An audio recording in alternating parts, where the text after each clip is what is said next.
Hi there, once again, this is Phil Carlson with a quick message for your personal, professional, and spiritual growth.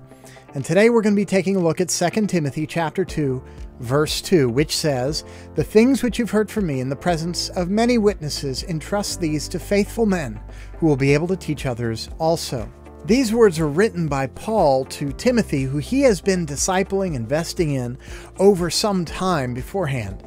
And he's encouraging Timothy, don't let this stop with you. There's been this strange phenomenon over the years for many Christians to believe that as long as they're going to church, as long as they're involved in some kind of service, that they are doing everything that is required of them before God, that they are being good Christians.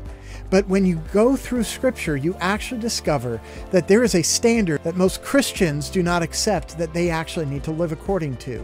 And here is that standard, that the gospel never is supposed to stop with the person who receives it. In fact, before you even get to the New Testament, in the Old Testament, in the book of Deuteronomy, chapter 6, fathers, parents are told, invest in your children the things you have been taught and learned today.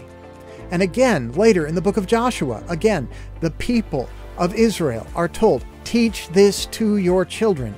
And many times you can look at the history of Israel and see the reason for the apostasy, for people falling away from the faith, is because they refused to pass it on to the next generation. So this tells us that your status before God is revealed in part, not just by what you've received and accepted as true for yourself, but whether or not you've accepted that this is something you now need to give away. Remember, Jesus talks about seed that's planted. It's being cast all over the place, on rocky ground, on hard paths, on soil that is very shallow, and into soil where there's actually weeds and thorns choking things out. But what he's looking for, and we see this in John chapter 15, is people who will bear fruit, and fruit that remains. Not just a little bit of fruit, but more fruit. Not just more fruit, but much fruit. And fruit is seed bearing. He's looking for Christians who have it within them, the seed that will lead to God causing more people to become Christians. So for us to follow Jesus,